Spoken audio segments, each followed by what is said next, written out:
Welcome to the webinar. My name is Tim Stewart. I am president at Visual Decisions. We have been in the space of operational excellence. We grew out of a lean manufacturing consulting company.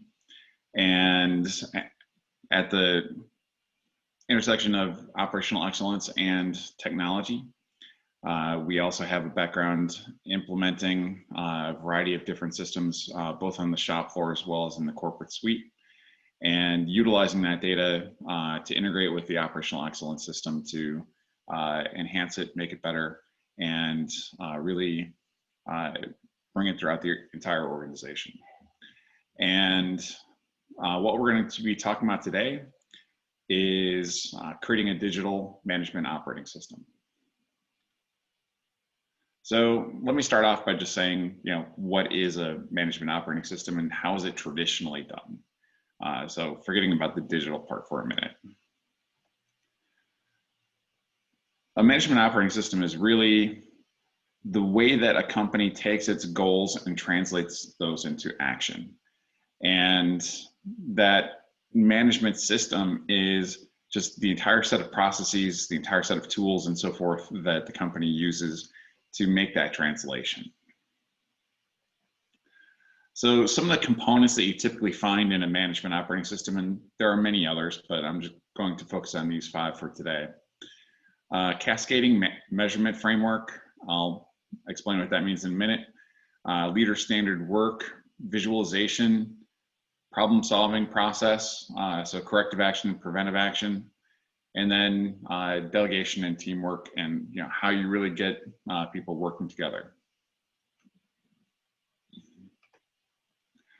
So there's a lot of different cascading measurement frameworks, and by that I mean you have your goals at the corporate level, and now how do you align the organization such that everybody knows what their part is in achieving those goals. And so for lean manufacturing companies, there was something developed at Toyota called Hoshin Kanri, or policy deployment in English. And that process utilizes that X matrix that you see on the right side. And I'll go through this a little bit because it's, in the end, fairly similar to some of the other ways that this is done. So on the bottom of the X matrix here, we see the long-term objectives, 3 to 4 years out. What are we trying to do for the company? And in this particular case, it's increasing profit margins, gaining market share, improving customer satisfaction, etc. And from that, what we're trying to do is to say, well, for this year, what are we really trying to do in order to achieve those long-term objectives? And so we're trying to put something achievable within the current year, current time frame. I've seen these done where this is a quarter instead of an annual objective.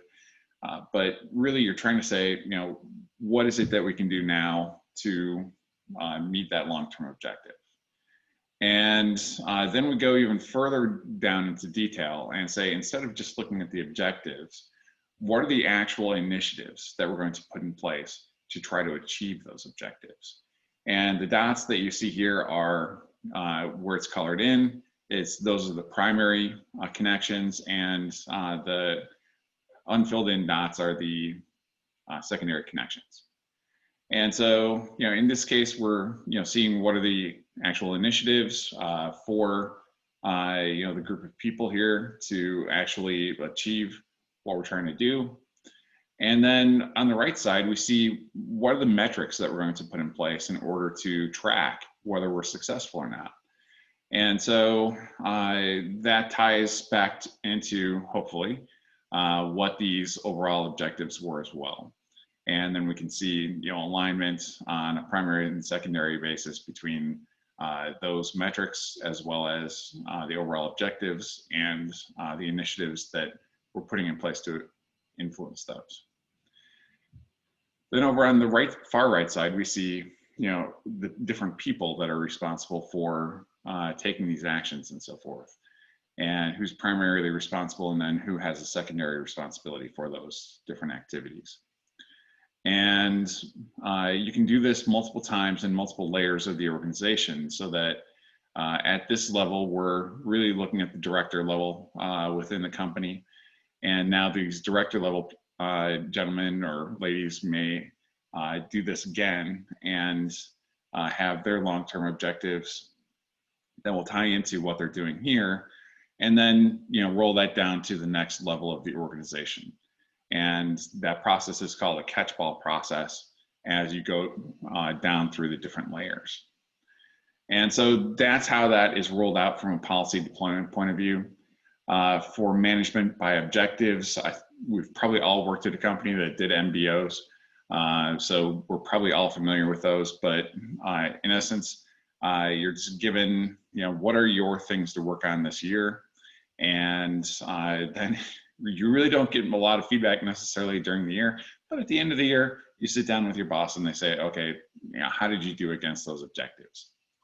Objectives and key results, I believe, developed at Intel and was brought by Mr. Dorr to Kleiner Perkins, and then through him to Google, and Google kind of made these famous. But objectives and key results are taking the management by objectives and saying, what are the key results that we're going to put in place that link to those MBOs?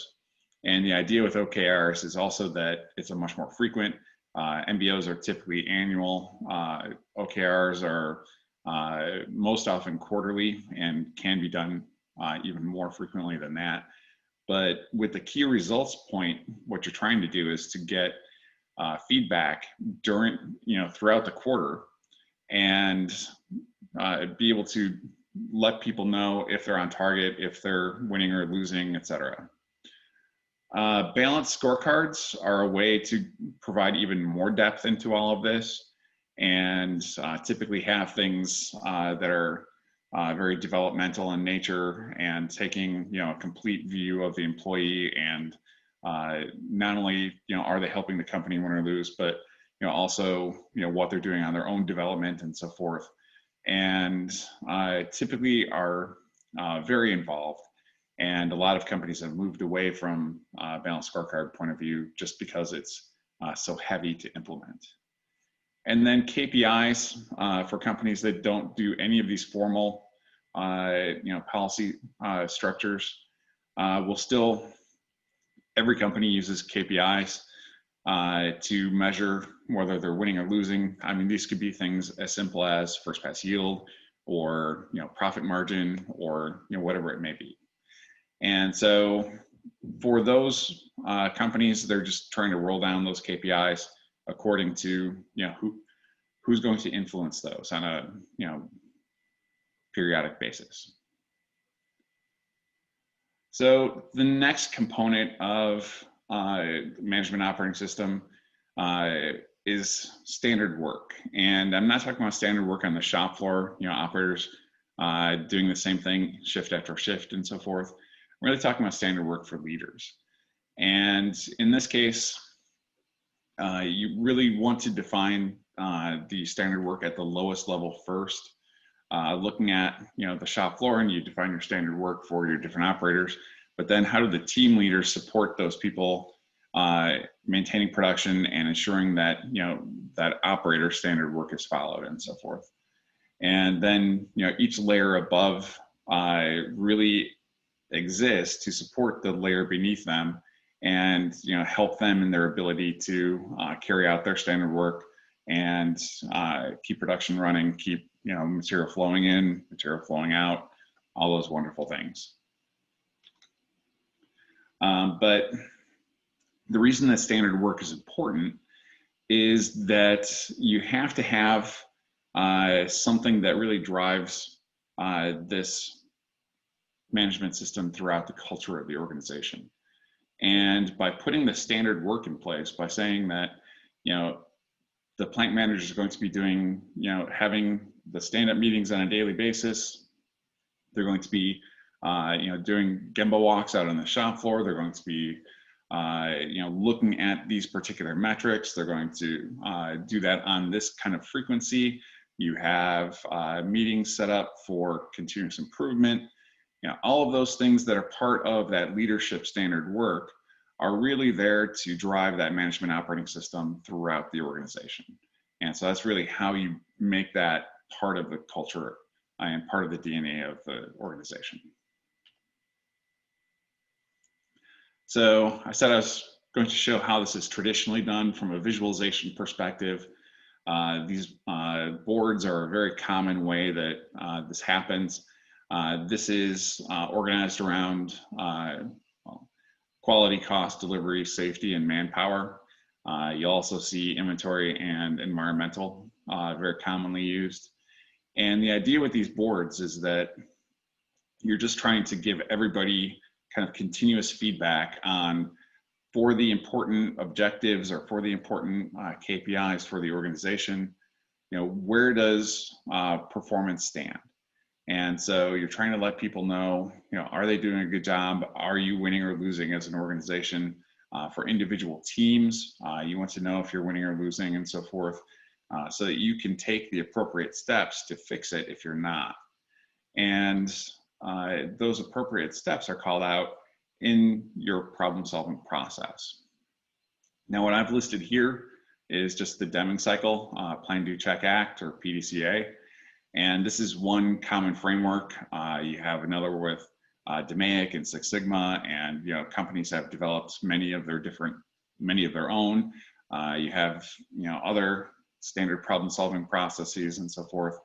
But the key idea here is that you have a corrective action and preventive action process in place to do something about those issues. So on the last slide, we saw an awful lot of red on these different metrics and so forth. So it looks like there's significant number of bad things happening, because typically you color in the good stuff green and the bad stuff red.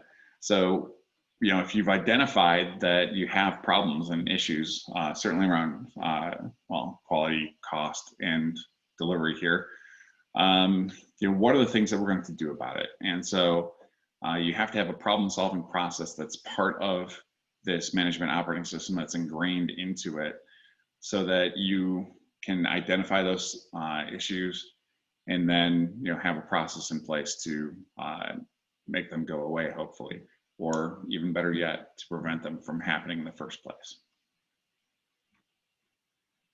And finally, delegation and teamwork. And the idea with most of these operating systems, and one of the main purposes for these management systems, is that you create alignment throughout the organization. And by creating that alignment and getting everybody to pull on the same end of the rope, so to speak, what you're trying to do is to allow decisions to be made at the lowest level of the organization as possible. So you want those decisions to be as close to the process as they possibly can be. The reason for that is if you can enable good decisions to be made there, first of all, the people that are closest to the process are going to know it the best, and they're going to be able to respond by far the fastest. For one thing, they're actually at the process, and for another thing, there's a lot more people at that level of the organization than there are CEOs. So if the CEO has to make every single decision for the company, it's going to fail because he just doesn't have the bandwidth. So how do you drive that decision making down to where you have more depth in the organization? And the way that you do that is to create this alignment to really enable those people to make those things by giving them direction, by giving them the framework that makes it possible to do so. So how do we make this digital, and kind of why? Well, first of all, my main set of customers are manufacturing customers. The topic of that we're talking about with the management operating system really applies to service organizations, distribution companies, and really everyone. But I'll use manufacturing as an example just because that's where I spend the bulk of my time.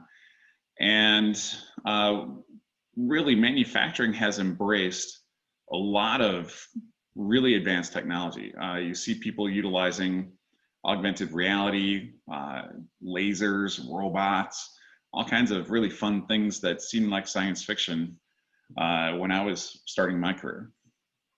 And then you still have, over on the right side, operational excellence and continuous improvement teams, manually putting all these things up on boards, putting things into Excel and printing those out and pasting them up on the boards.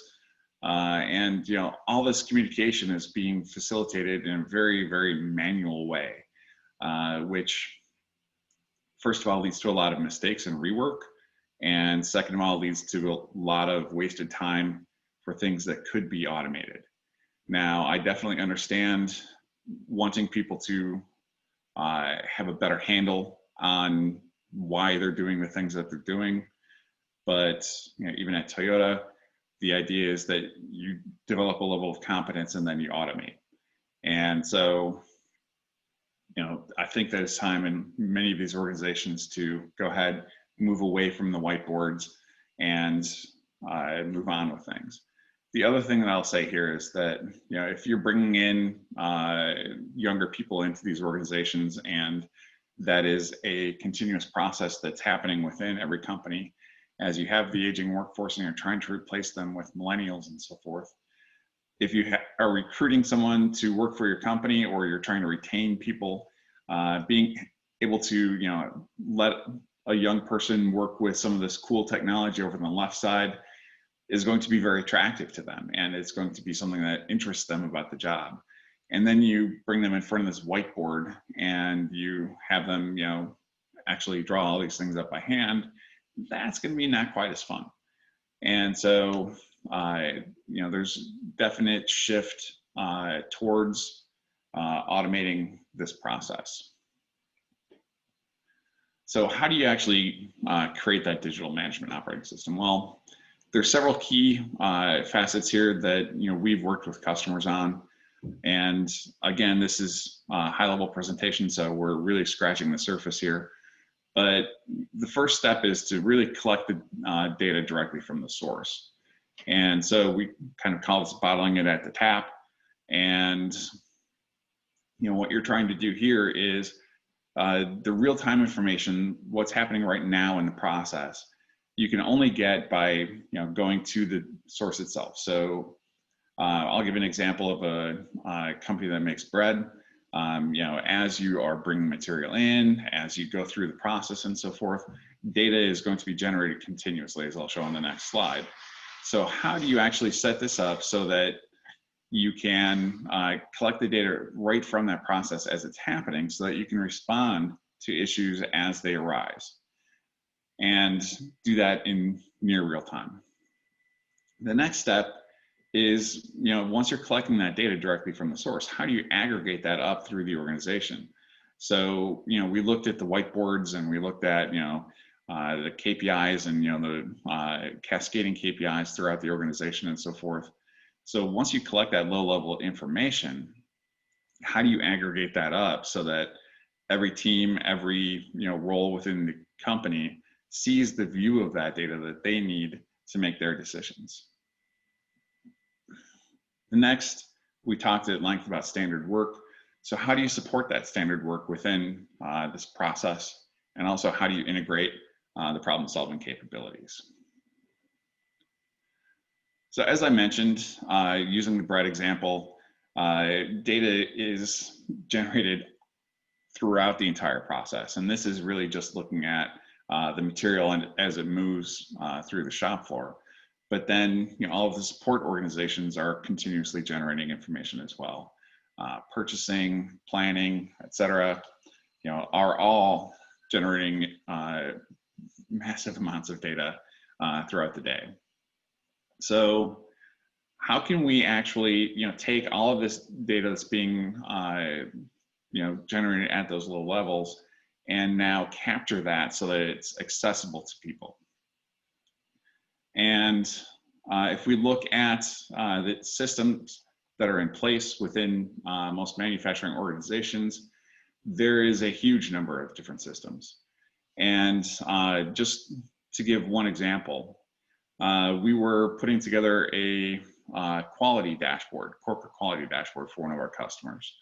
And they had 7 different facilities. And we were asked to put this in place for the different levels of the organization. And we said, okay, first of all, where's the data? and how do we get to the information that we need to display. And we were told, oh, don't worry, it's all in SAP. And so we were like, okay, let me ask a few questions. And so we talked about warranty, and they had different warranty systems for, this was a firearms manufacturer. They had warranty system that was homegrown for repairs that they did internally. They had a separate system for repairs that were done externally. Replacement parts were stored someplace else. Then each of the ammunition plants had their own access database or spreadsheet that they were using for that process. We looked at non-conforming material, and there were just spreadsheets throughout the entire organization. We looked at how rework was captured. We looked at laboratory, looked at testing, statistical process control, and so forth. And in the end, across 7 plants and the corporate entity, we found 57 different systems for quality. And that's not including the production systems that contain information about the context in which those quality issues were generated. That was just the quality systems. And so it's a daunting process for anyone trying to solve these problems, just to know where to go to find all of that information. And so part of creating this management operating system is not only to get that data and generate that data at the source, but then also being able to tie that all together.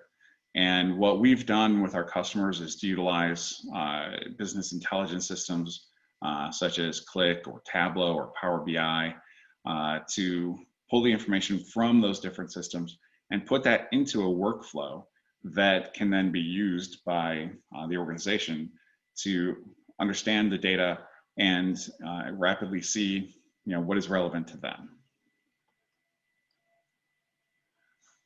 So as you're designing these interfaces, what you have to think through is what are the processes that we have in place? And so this is kind of the standard work that I was talking about earlier.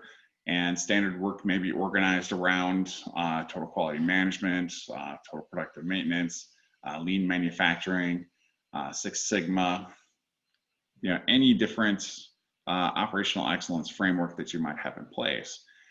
But as you're thinking about the metrics, as you're thinking about these interfaces that you want to put in place and the different systems that you want to pull information from and so forth, what you should be doing is you should be thinking about how are those people going to use this information on a daily basis. So what are the workflows? What is the standard work that they have?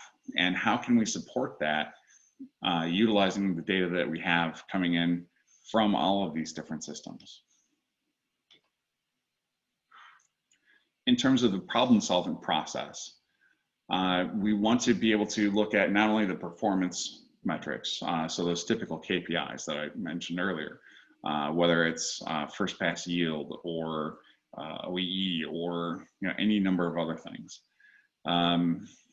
It's great that I can tell that my first pass yield went from 97% to 92%, but if I don't know why, I can't do anything about it. So I have to put those diagnostic metrics in place. And over on the left side, we see kind of a typical fishbone model where we drill down into that root cause analysis.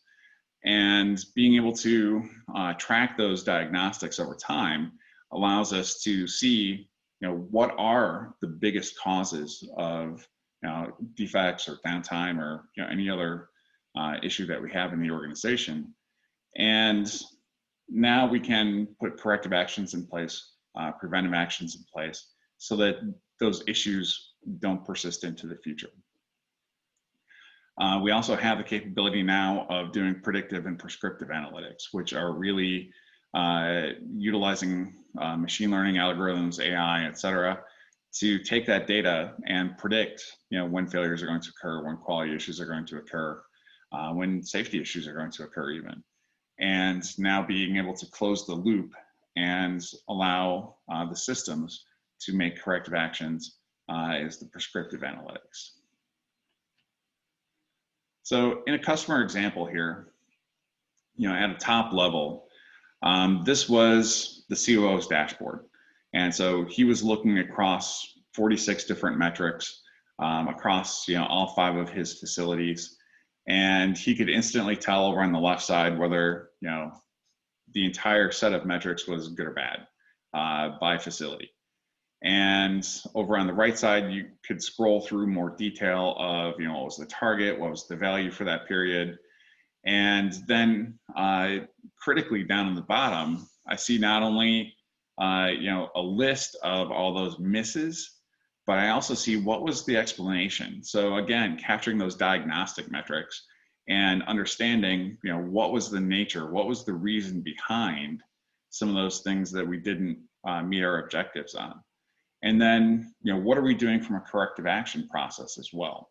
And so that whole process is captured within the one system, so that we're not only just looking at the metrics and looking at whether we're meeting the objectives or not, but we also understand both the why, the root cause analysis, and then also the actions that we're taking, so that we can see in one place, everything about that process and what we're doing about it. And that's what really drives the standard work. So the COO had a weekly call with his direct reports around all of this information, where they walk through everything that's in red and everything down below. And so this table really allowed him to very quickly go through and just touch with each plant manager, what were the things for that time period, for that week, that they missed on, what are the reasons why, what are they doing about it? Is this something that needs to be addressed? Do they need any support, etc.? And by doing this, it's really setting that culture within the organization to have that focus on these different objectives, and also to have that focus on understanding the why and what to do. And that's how he drove that process down. And then it's not live here, so I can't show it, but the plant manager had a view where instead of looking across the different plants, the plant manager's view looked across the different lines within his organization. The metrics were slightly different, but as he drilled into his plant, he would be able to see what were the metrics that were appropriate to him and his facility, and then by line, and then he'd be able to look at those same explanations, same corrective actions for his organization. And then for an individual supervisor, they'd be able, or manager for a value stream or something like that, they'd be able to look at the different machines or different lines within, or different cells within their area of responsibility, and have that same interface.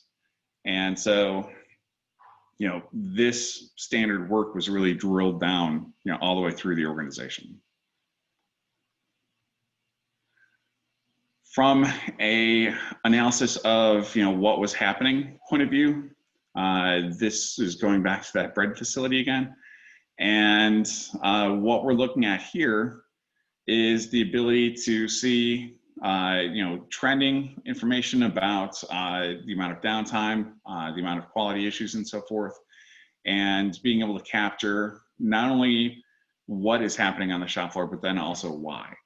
And by drilling into this information, what we're able to get to is that the biggest area of loss was equipment loss. Within there, the biggest loss category was oven. And then if we look at the trend, we can see most of the times we don't lose much time due to the oven, but then we have these big spikes, and that was actually caused by the conveyor pins fatiguing as they were going through the oven. We were able to put very simple fixes in place from a preventive maintenance point of view to really eliminate those failures from happening anymore. And we eliminated the biggest source of downtime within the plant. And so being able to see not only what was happening, but also then why, enabled us to make huge strides in making the plant more efficient. So that's what a management operating system is. and why we want to make it digital, and how you make it digital and so forth. In terms of how to get started, we have an assessment workshop that we do with potential customers and existing customers, where we can go through and we can look at how you're cascading that linkage from your strategic objectives to your daily execution today. And then, what are the different metrics you have in place? How are you tying that into the financials of the organization? How are you executing against that? And really look at what is your operating system today, because you have one, even if it's not formalized. And then, how can we help you, make that more efficient? How can we drive that alignment? How can we drive those tools and skills within the organization to really take that to another level? And this is just talking about that linkage between the diagnostic metrics to the performance metrics to the financials of the organization, and how all of that ties together and so forth. So just in closing, there's really good success stories out there for putting these management operating systems in place on a formal basis, and being able to look at those and drive the alignment within your organization, and drive the behaviors that you're looking for from a standard work point of view. And so tremendously valuable within companies, and we encourage you to take a look at doing this if you haven't already, or if you have a management operating system in place, if you're using one of those different frameworks that I talked about earlier, do you have that formally tied into your standard work? Do you have it tied into your corrective action process and so forth, so that all of that is meshing together? Thank you very much. If anybody has any questions, you can put them into the Q&A or the chat.